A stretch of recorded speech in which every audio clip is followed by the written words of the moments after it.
Hello friends, अभी तक हमने रिवीजन सीरीज ऑफ स्टैटिस्टिक्स में, जिसमें मैंने आपको जे से जूनियर स्टैटिस्टिकल असिस्टेंट में जो पूछे गए स्टैटिस्टिक्स के बारे में क्वेश्चंस हैं, मैंने आपको उसी को कंपाइल करके एक रिवीजन सीरीज चलाई है जो 5-6 लेक्चर्स पे होगी। ठीक है, जिसमें 5-6 लेक्चर्स 7-8 लेक्चर्स टोटल में होंगे। ठीक है, छोटे छोटे वीडियोस होंगे।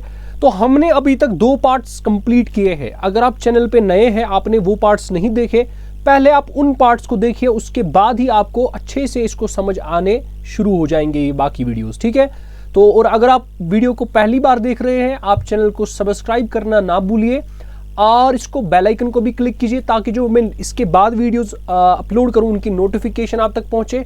और टेलीग्राम भी ग्रुप है, उसमें भी आप ज्वाइन हो सकते हैं।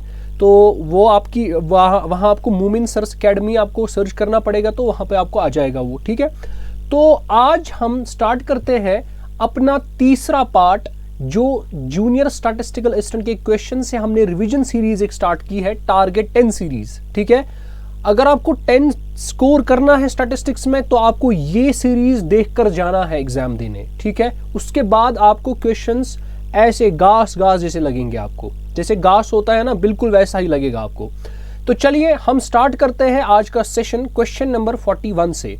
और क्वेश्चन को पढ़ते पढ़ते आप खुद भी इसको आंसर किया कीजिए, क्योंकि मैंने आपको बोला है आपको रिवाइज करने के लिए, मैंने आपको बोला था 5-6 दिन पहले। तो अब मुझे उम्मीद है आप इसको खुद भी कर रहे हैं। ऑनेस्टली इसका जवाब नीचे आप कमेंट सेक्शन में भी लिखिए, एंड फिर उसके बाद अपने आप को तोल भी सकते हो, आप माप सकते हो कि आप कितना पानी में हो, कितना ऊपर हो पानी के। ठीक है, चलिए क्वेश्चन नंबर 41 आपके स्क्रीन पे ये रहा। Dash of data is the first step in statistical investigation. जब भी हम कोई स्टैटिस्टिकल इन्वेस्टिगेशन शुरू करते हैं, हमारे पास पहला स्टेप क्या होता है? हमारा स्टैटिस्टिक्स किस पे करेंगे? इन्वेस्टिगेट डेटा पे करेंगे। डेटा तो है ही नहीं, इसका मतलब पहला स्टेप क्या करेंगे? डेटा को कलेक्ट करेंगे। तो डेटा का पहला स्टेप ये है कलेक्शन। तो collection of data is the first step in statistical investigation. अगर अब मैं पूछूंगा आपको दूसरा स्टेप कौन होगा, शाबाश, दूसरा स्टेप कौन होगा? क्या ऑर्गेनाइजेशन होगा, प्रेजेंटेशन होगा, इंटरप्रिटेशन होगा? याद रखना है ये आपका पहला स्टेप। अगर अरेंज भी होता ना इधर करना, कलेक्शन को पहला नंबर स्टेप आता, ऑर्गेनाइजेशन को दूसरा स्टेप आता। अब जब आपने डेटा को ऑर्गेनाइज किया, अब उसको आप प्रेजेंट करो किसी टेबल में, उसके बाद जो आपने बनाया डेटा उसको इंटरप्रेट करो। तो ये आपका ऑर्डर बन गया किस हिसाब से आपके स्टेप्स है। पहला स्टेप कलेक्शन, दूसरा ऑर्गेनाइजेशन, तीसरा प्रेजेंटेशन, चौथा interpretation.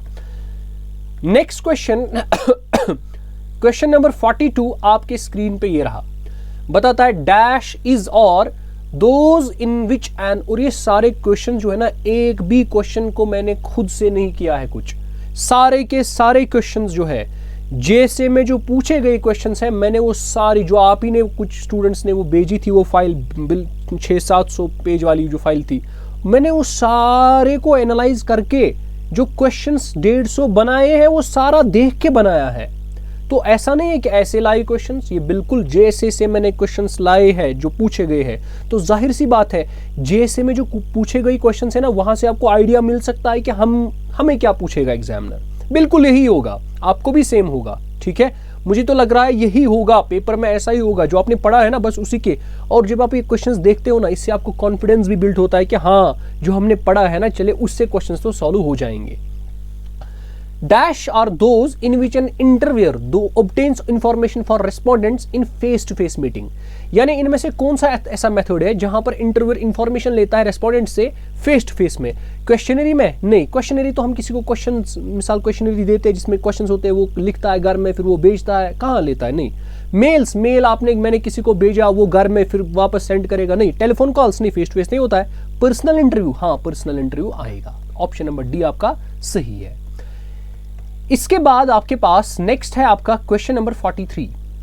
Persons who are enumerated at a place other than their birth place are termed as. उनको क्या बोलते हैं? जो अपनी बर्थ प्लेस के बगैर किसी और जगह रहने के लिए जाते हैं, उनको मूवर्स बोलते हैं? नहीं। ठीक, मूवर्स नहीं बोलेंगे। ट्रांसफरर्स बोलेंगे? नहीं। शिफ्टर्स बोलेंगे? नहीं। उनको लाइफ टाइम माइग्रेंट्स बोलते हैं। मेरे आंसर से पहले आप कमेंट सेक्शन में भी अपना आंसर लिखो। ठीक है, मैं वहां पे प्रेजेंट होता हूं, कमेंट सेक्शन को चेक करता हूं, वहां से भी मुझे समझ आएगा कि आप कितने आपने प्रिपरेशन की है और कितना आपको प्रिपरेशन और करनी है। ठीक है, नेक्स्ट क्वेश्चन आपके स्क्रीन पे ये रहा। मैंने बोला था ना आपको, क्वेश्चनरी पे एग्जामिनर ने क्वेश्चंस डाले हैं, वो भी टाइप्स ऑफ क्वेश्चनरी पे। ठीक है, अब देखो क्वेश्चन क्या है, 44 dash questionnaire refers to degree of standardisation imposed on questionnaire. इनमें से कौन सा ऐसा क्वेश्चनरी है जिसमें आप डिग्री ऑफ स्टैंडर्डाइजेशन अप्लाई करते हो। ठीक है, एक स्टैंडर्डाइज्ड होता है वो, डिग्री ऑफ स्टैंडर्डाइजेशन वो हमारा स्ट्रक्चर्ड होता है, ये हमें याद रखना है। जो अब ये सर स्ट्रक्चर्ड क्या होता है, अनस्ट्रक्चर्ड क्या होता है, सर अनडिस्गाइज्ड क्या होता है, डिस्गाइज्ड क्या होता है, balanced questionnaire, unbalanced questionnaire, open ended questionnaire, close questionnaire, ये सारे के सारे क्वेश्चनरी मैंने आपको बोला है। एक अलग वीडियो आएगा क्वेश्चनरी के मुतालिक, 5, 6, 7, 8 मिनट का वीडियो, जिसमें मैं क्वेश्चनरी बोलूंगा ये क्या है, कैसे कलेक्ट करते हैं, कौन कौन सी चीजें नजर रखते हैं, और फिर क्वेश्चनरी के टाइप्स क्या है। अमूमन यहाँ पे एग्जामिनर ने, मैंने एनालाइज किया थे क्वेश्चन, सारे क्वेश्चंस को एनालाइज किया था, सारे जितने भी शिफ्ट से हो गए थे, जैसे कि मैंने क्वेश्चनरी पे जितने भी क्वेश्चंस देखे ना, या तो उन्होंने कॉन्सेप्ट पे पूछा कि भाई बताओ क्वेश्चनरी कैसा होना चाहिए और कैसा नहीं होना चाहिए, या तो उन्होंने टाइप्स ऑफ क्वेश्चनरी पे सवाल पूछा है। लेकिन सवाल है, हर शिफ्ट में लगभग मुझे 2 सवाल क्वेश्चनरी पे देखने को मिले, और ऐसे ही सवाल रिपीट हो रहे हैं हर किसी में, स्ट्रक्चर्ड, अनस्ट्रक्चर्ड, अनडिस्गाइज्ड, डिस्गाइज्ड।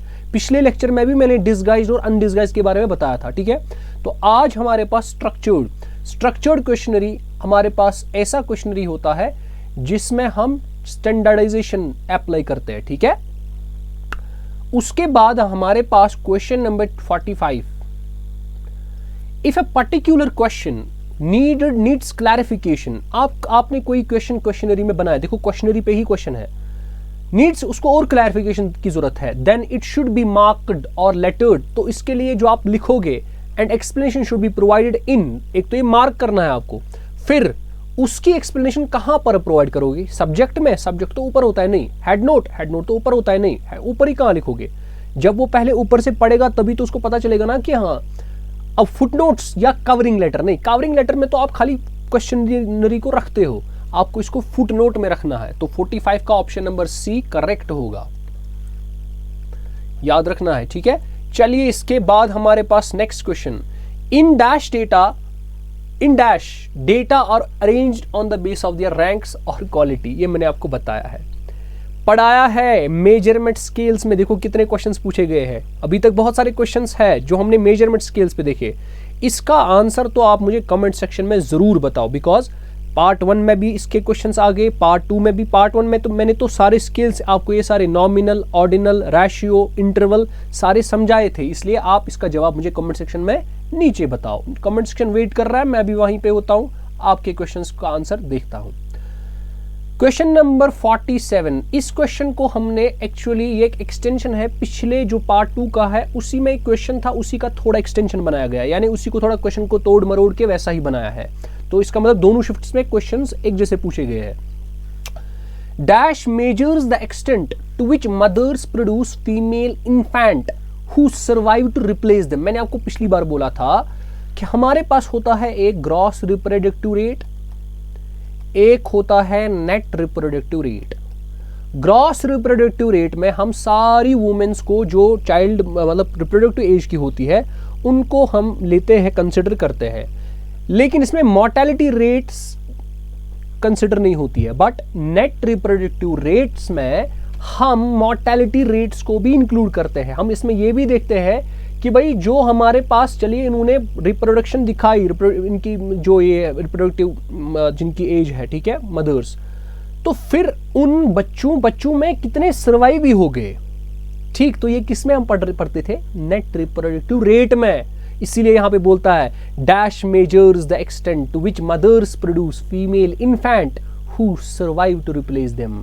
ठीक है, वो किस में आता था, जहां पर सर्वाइवल का कंसेप्ट था, वो नेट रिप्रोडक्टिव रेट में। क्या फिर वो बच्चे जो फिर जने, जिनकी रिप्रोडक्शन हुई, क्या फिर उनकी सर्वाइवल रेट कितनी है, तो उनकी सर्वाइवल रेट के बारे में NRR, that means net reproductive rate, बात करता है। ठीक है। इसके बाद हमारे पास क्वेश्चन नंबर 48 ये रहा स्क्रीन पे, ठीक है। तो देखिए क्वेश्चन नंबर 48 क्या है, बताता है हमारे पास dash classification refers to classification of data according to some characteristics that can be quantified or measured। इनमें से कौन सी क्लासिफिकेशन है जिसमें आप वो वाले डेटा डालोगे जो आप मेजर कर सकते हो, दैट मीन्स क्वांटिटेटिव है ना, that means quantitative classification. Next आपका है 49, बिल्कुल ये बेसिक सवाल है, आपको बताना है क्रूड बर्थ रेट किसके बराबर है, ये मैंने पढ़ाया है। सबसे पहले मैं आपको समझाऊंगा क्रूड बर्थ रेट क्या होता है। क्रूड बर्थ रेट होता है नंबर ऑफ लाइव बर्थ्स, कितनी बर्थ्स हो रही है, divided by size of population, total population कितनी है, और मल्टीप्लाइड बाय 1000 है ना। तो इसका ऑप्शन क्या आएगा, number of live births, live births होता है बीटी, साइज ऑफ पॉपुलेशन होता है पी, मल्टीप्लाइड बाय 1000 को के से भी डिनोट करते हैं, तो बीटी बाई पीटी, ठीक है, BT by PT into K, that means option number D is the correct. 49 का डी ऑप्शन सही है। नेक्स्ट उसके बाद question number 50, dash refers to mid value of distribution. आसान है, median, mode, harmonic mean, arithmetic mean, ये तो पता ही है सबको, ये मीडियन होता है। मीडियन मिड वैल्यू होता है, जो बीच वाला वैल्यू होता है वो कौन होता है, मीडियन होता है। देखिए कितने ऐसे क्वेश्चंस पूछे गए जैसे में जो आपको पता है, ऐसा नहीं है कि आपको डरना है, आपको बिल्कुल बेझिझक जाना है एग्जाम में। स्टैटिस्टिक्स का ये सीरीज जाके जब देखोगे ना, एक तो कॉन्फिडेंस भी बिल्ड हो जाएगा, हाँ जो सर ने पढ़ाया था ना बिल्कुल क्वेश्चंस उसी में आए हैं। अब एक दो क्वेश्चंस थोड़े उधर इधर आए हैं तो इसको हम कुछ नहीं कर सकते, एग्जामिनर के पास स्कोप होता है वो कुछ भी डाले, ठीक है, लेकिन मैक्सिमम क्वेश्चंस हमारे जो पढ़ाए हुए थे, मैंने सारे कॉन्सेप्ट्स थे या एमसीक्यू वीडियोस थे, सारा कवर हो रहा है वहां से। Dash is the lowest and highest values that can be included in A series. देखिए हमारे पास होता है ये, इनको बोलते हैं क्लास इंटरवल। अब क्लास इंटरवल में होते हैं लिमिट्स, ये होता है लोअर लिमिट और ये होता है अपर लिमिट। ये लोअर लिमिट इसका लोएस्ट वैल्यू होता है, ये इसका हाईएस्ट वैल्यू होता है, तो इसका मतलब लिमिट्स, क्लास लिमिट्स, तो क्लास लिमिट इसके लोएस्ट और हाईएस्ट वैल्यूज होते हैं। 52 question, theoretically best average in the construction of index number. अगर आपको इंडेक्स नंबर बनाना है, उसको बनाने के लिए आपको कौन सी एवरेज बेस्ट होती है, मैंने पढ़ाया है, उसके लिए कौन सी होती है, ज्योमेट्रिक मीन। हमेशा उसके लिए ज्योमेट्रिक मीन बेस्ट होती है, ये मैंने एमसीक्यूज में पढ़ाया है। अगर आपने एमसीक्यू सीरीज नहीं देखी है अभी तक, जो लगभग 25 से 26 वीडियोस हैं एमसीक्यू, 10-10 मिनट के, 5-5, 6-6 मिनट के, वो आप देखो, वो इसी चैनल में, मूमिन सर्च अकेडमी जो चैनल है, इसी में वो मैंने पढ़ाया है, सारे एमसीक्यूज को डिस्कस किया है। वहां से भी आप जब देखोगे एमसीक्यूज, आप देखोगे कि बहुत सारा एमसीक्यूज आप देखोगे पढ़ाए हुए हैं वहां पे भी। इफ एन एट्रीब्यूट पॉजेसेस मोर, देखो अगेन जो क्वेश्चन है ना ये पूछा गया है किस पे, मेजरमेंट स्केल्स पे। देखा, इसीलिए मैंने लेक्चर पहले ही पार्ट में आपको मैंने मेजरमेंट स्केल्स पढ़ाए। If N attribute possesses more than 2 categories which can be arranged in the ascending और डिसेंडिंग ऑर्डर, किसी ऑर्डर में आप रखते हो, देन इट्स टर्म्ड एज, सीधे आपको पता है, मैंने आपको पढ़ाया है, एक होता है नॉमिनल, एक होता है ऑर्डिनल। अब ऑर्डर किस में आता है और ऑर्डर किस में नहीं आता है, खुद बताओ, कमेंट सेक्शन में इसका आंसर करो, बस ये तो आपको पता होना चाहिए। अब in chronological classification data are classified on the basis of, देखो कितना इजी दिया है, ये तो सिंपल है, क्रोनोलॉजिकल में टाइम के अकॉर्डिंग हम करते हैं, तो 54 का ऑप्शन नंबर ए सही होगा। अब देखो प्रोबेबिलिटी का क्वेश्चन पूछा गया है, एक्चुअली ये प्रोबेबिलिटी का क्वेश्चन है लेकिन इसमें आपको परम्यूटेशंस का यूज होगा। देखो कैसे, the letters KLBCA are rearranged. Arranged मतलब क्या होता है, अरेंज मतलब होता है परम्यूटेशंस, परम्यूटेशंस ही अरेंजमेंट होता है, ठीक। तो आपको बताना है ये रीअरेंज की गए। जरा पहले हम, अच्छा, टू फॉर्म वर्ड ब्लैक, आपको ब्लैक बनाना है, इसी को रीअरेंज करते गए क्या बन गया, word black. What is it's probability. अब इसको रीअरेंज करने के बाद ब्लैक बनने की कितनी प्रोबेबिलिटी है, देखो सबसे पहले हम देखेंगे टोटल में कितने अरेंजमेंट्स पॉसिबल है, कितने हैं यहाँ पे, 1 2 3 4 5, तो हम निकालेंगे 5CP, सॉरी 5, ये क्या किया मैंने, तो अरेंजमेंट्स कैसे निकालेंगे, total number of arrangements, how many, आपको कितने लेने हैं एट अ टाइम, आपके पास 5 नंबर्स है, ठीक है, आपके पास 5 नंबर्स है, दैट मीन्स 5 पी कितने लेने हैं एट अ टाइम, ब्लैक मतलब 5 वो लेने हैं, आपको इनको अरेंज करना है, कीजिए। तो ये बनेगा 5 factorial divide by 5 minus 5 is 0 factorial, that is 1। तो 5 फैक्टोरियल आएगा 5 इंटू 4 इंटू 3 इंटू 2 इंटू 1। तो 5 4 जार 20, 23 जार 60, 62 जार 120। तो 120 टोटल नंबर ऑफ अरेंजमेंट्स हो गए। अब उन अरेंजमेंट्स में खाली एक ही अरेंजमेंट होगा जो ब्लैक बनाएगा, है ना। इसका मतलब ब्लैक बनने की कितनी पॉसिबिलिटीज है, एक डिवाइड बाई टोटल अरेंजमेंट्स कितनी है 120। Option number A is the correct. पढ़ाया है ना, परम्यूटेशंस में मैंने ये पढ़ाया है ये कॉन्सेप्ट। देखो कहां से कहां इन्होंने, इसीलिए मैंने बोला था ना जिसको प्रोबेबिलिटी समझनी होगी उसको परम्यूटेशन एंड कॉम्बिनेशन पहले पढ़ना होगा, तभी वो इसको पढ़ सकता है। ठीक है, अब इसके बाद नेक्स्ट आपके पास क्वेश्चन है, बिल्कुल आसान सा क्वेश्चन है, देखते हैं क्या है। क्वेश्चन बताता है आपके पास बेटा, dash are designations of rows heading. जो हेडिंग होती है ना रो की, देखो दो चीजें होती है, एक तो होता है कॉलम हेडिंग। क्या होता है, एक होता है हमारे पास कॉलम हेडिंग, तो यहां पे लिखेंगे कॉलम हेडिंग, कॉलम हेडिंग, और दूसरा आता है रो हेडिंग। आपने पढ़ा होगा टेबल में, ये है टेबल में दो चीजें होती है, एक तो होता है रो हेडिंग और होता है कॉलम हेडिंग। कॉलम सी से निकलता है तो इसको कॉलम हेडिंग को दूसरा नाम बोलते हैं कैप्शन, सी से कैप्शन। रो टेबल को बोलते हैं स्टब्स, तो इसका मतलब इसका आंसर क्या होगा स्टब्स। इसका ऑप्शन नंबर डी सही है। देखो पढ़ाया है, सारा पढ़ाया है, बस क्वेश्चन इन्होंने बिल्कुल वैसे ही दिए हैं। अब इसके बाद क्वेश्चन नंबर 57, क्वेश्चन नंबर 57 देखते हैं क्या है। Which of the following questionnaire are simple to administer and easy to tabulate and analyze। देखो अगेन क्वेश्चनरी पे क्वेश्चन है ना, इसीलिए मैंने आपको बोला क्वेश्चनरी में पे मैं टाइप्स ऑफ क्वेश्चनरी पे अलग से एक वीडियो लाऊंगा, 5 6 7 8 मिनट का वीडियो होगा, छोटा वीडियो होगा, ताकि आप उसको देखो और एग्जामिनेशन में आपको कोई भी प्रॉब्लम नहीं होनी चाहिए। अब अनस्ट्रक्चर्ड अनडिस्गाइज्ड, अनस्ट्रक्चर्ड तो होगा ही नहीं, सवाल ही नहीं पैदा होता है। ठीक है, अनस्ट्रक्चर्ड तो हो ही नहीं सकता, स्ट्रक्चर्ड हो सकता है, तो उसका मतलब पहले दो ऑप्शंस खत्म। अब जरा मुझे बताओ, डिस्गाइज मैंने आपको पढ़ाया था, अनडिस्गाइज भी पढ़ाया था। डिस्गाइज्ड होता है जहां पे आपको objective purpose of the question समझ नहीं आए। क्या आपको वो इजी टू टैबलेट होता है एडमिनिस्टर करना? नहीं, आपको वो वाले क्वेश्चंस सिंपल होते हैं या easy to tabulate, easy to analyse होते हैं जहां पर आपको पर्पस भी पता है कि अगर क्वेश्चन पूछा गया है किस लिए पूछा गया, तो इसका मतलब जो वाजिया हो। तो इसका मतलब डी इसका आंसर है, स्ट्रक्चर्ड अनडिस्गाइज्ड। क्या है? स्ट्रक्चर्ड अनडिस्गाइज्ड। चलिए उसके बाद आप एक चीज और भी याद रख सकते हैं, ये जो स्ट्रक्चर्ड और अनस्ट्रक्चर्ड होता है ना, स्ट्रक्चर्ड में क्वेश्चंस ओपन नहीं होते, क्लोज, यानी आपको चॉइसेस उधर सी है, आप क्वेश्चन खुद नहीं कुछ आंसर कर सकते हो कुछ उसमें। आप स्ट्रक्चर्ड में क्वेश्चंस को आंसर खुद से नहीं ऐसे पैराग्राफ में बनाओगे, नहीं, जो वहां से ऑप्शन है आपको चूज करना पड़ेगा। अनस्ट्रक्चर्ड में आपको आंसर्स जो भी लिखना है ना, जो भी मन में है, 50-60 पेज भर दो, ठीक है, आप वो लिख सकते हो। अब एडमिनिस्टर करना, चेक करना, टैबलेट करना, एनालाइज करना कौन इजी होगा? अनस्ट्रक्चर्ड की स्ट्रक्चर्ड। अनस्ट्रक्चर्ड में उसने 10,000 पेज का पैराग्राफ लिखा होगा, उसको कौन पढ़ेगा, उसको कौन फिर टैबलेट करेगा, उसको कौन एनालाइज करेगा? इजी नहीं है स्ट्रक्चर्ड को एनालाइज करना। क्यों? क्योंकि उसमें आपने यहीं से ऑप्शंस दिए हैं कि आप इसको भाई टिक मारो, तो इसका मतलब वो स्ट्रक्चर्ड को ही इजी समझेगा। तो स्ट्रक्चर्ड। अब अनडिस्गाइज्ड है या डिस्गाइज्ड? मैंने बताया अनडिस्गाइज्ड, ठीक है, option number D is the correct answer.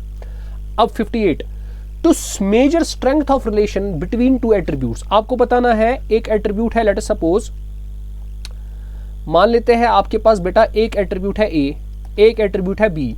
ये दोनों एट्रीब्यूट्स आपस में कैसे रिलेट होते हैं? Strength of relationship between two attributes, ठीक है, आपको मैंने बताया है। दो एट्रीब्यूट्स के रिलेशनशिप को पढ़ने के लिए आप क्या पढ़ते हो? कोरिलेशन, डिविएशन, रिग्रेशन या एसोसिएशन? आप एसोसिएशन पढ़ते हो कि भाई ए और बी आपस में कैसे रिलेट होते हैं, ठीक है, उसके लिए आप क्या पढ़ते हो? एसोसिएशन। तो इसका ऑप्शन क्या होगा? एसोसिएशंस। नेक्स्ट क्वेश्चन आपके स्क्रीन पे ये रहा। अब लास्ट के दो क्वेश्चंस है। Marshall Edgeworth method, Marshall Edgeworth method याद है? इंडेक्स नंबर्स में एक मेथड आता है, उसका नाम है हमारे पास मार्शल एजवर्थ मेथड। 5वां मेथड है अगर आपको याद होगा, Marshall Edgeworth method. Satisfied which test, इनमें से कौन सा टेस्ट है जो मार्शल एजवर्थ सेटिस्फाई करता है? ऑप्शंस में दिया गया है आपके पास बेटा यूनिट टेस्ट, ऑप्शंस में दिया गया है बेटा आपके पास सर्क्यूलर टेस्ट, ऑप्शंस में है टाइम रिवर्सल टेस्ट, ऑप्शंस में है फैक्टर रिवर्सल टेस्ट। अब बताओ क्या आ जाएगा? शाबाश, इसका आंसर आपको याद रखना है। ये जो मार्शल एजवर्थ है, कौन? मार्शल एजवर्थ, ये हमेशा कौन सा टेस्ट फॉलो करता है? Time reversal. अब मुझे आप एक क्वेश्चन मैंने पढ़ाया है, जो फिशर्स आइडियल इंडेक्स नंबर है ना, वो कौन कौन सा टेस्ट फॉलो करता है? नीचे कमेंट सेक्शन में बताओ। और ये भी बताओ टाइम रिवर्सल टेस्ट कौन कौन सेटिस्फाई नहीं करता है? मैंने ये पढ़ाया है, अगर आपको पता है ना। और ये भी बताओ ये जो फैक्टर रिवर्सल टेस्ट है ना, ये खाली एक ही फॉलो करता है, उस टेस्ट का नाम बताओ। समझ आ रहा है? हो गए 3 क्वेश्चंस आपको मैंने बोले। एक आपको बताना है जो फिशर टेस्ट है वो कौन कौन सा test Fisher ideal index number, वो कौन कौन सा टेस्ट ओबे करता है। उसके बाद टाइम रिवर्सल टेस्ट कौन कौन सा इंडेक्स नंबर ओबे करता है। देन उसके बाद फैक्टर रिवर्सल टेस्ट, ये कौन सा फैक्टर रिवर्सल टेस्ट जो है इसको कौन सेटिस्फाई करता है। ठीक है, समझ आ रहा है कुछ कि नहीं? अब उसके बाद last question, telephonic interviews are used for, telephonic interview, ठीक है, आप टेलीफोन से इंटरव्यू कर रहे हो, कॉम्प्लेक्स इंटरव्यूज, लार्ज इंटरव्यूज, अरे नहीं हम कहाँ लार्ज, हम क्या टेलीफोन पे 10 घंटे रहेंगे? नहीं। Observing gestures and body language आपको कहाँ से वैसे पता चलेगा टेलीफोन पे? कॉम्प्लेक्स इंटरव्यूज को कैसे आप, जब कॉम्प्लेक्स इंटरव्यू होगा ना, आप उसको टेलीफोन के जरिए से कैसे आप एनालाइज कर सकते हो उसको? नहीं। स्मॉल और रिपीटेटिव, देखो अगर आप किसी के साथ स्मॉल इंटरव्यू या रिपीटेटिव आपको 10,000 बार उसको इंटरव्यू करना है, तो आप कब कहाँ उसको आप बुलाओगे करोगे इंटरव्यू, बुलाओगे करोगे इंटरव्यू, आपको उसको टेलीफोन पे ही लाना पड़ेगा। That means option number D is the correct answer. तो ये आपके पास पार्ट नंबर 3 था रिविजन सीरीज का। इसमें अभी आपके पास लगभग पार्ट 4 पार्ट्स अभी बाकी है। इंशाल्लाह वो आहिस्ता आहिस्ता वो भी आ जाएंगे।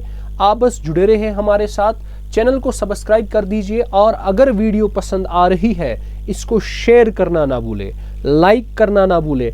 आप, मेरी जिम्मेदारी है यहाँ पे आपको मैंने एनालाइज करवाना है, सब कुछ क्वेश्चंस देने हैं, बट आपको इस चैनल को जम्मू कश्मीर की नंबर 1 चैनल बनाने में हेल्प करनी होगी। आपको इसको नंबर 1 चैनल बनाना है जो फ्री मटेरियल अपलोड करता है, ठीक है। और आपको ये कंटेंट जो है आप इसको कंपेयर कर लो, जो पेड बैच भी कहीं पे किसी कोचिंग में जा रहा होगा कोई बंदा, उससे भी कंपेयर करो। जो भी मैंने पढ़ाया है, खासतौर पे मेरी चीज़ें जो मैंने यूट्यूब पे पढ़ाई है, वो बिल्कुल उसका कंटेंट आप अच्छे लेवल का देखोगे, एक ऐसी लेवल का देखोगे जो किसी स्टूडेंट के पास नहीं होगा, ठीक है।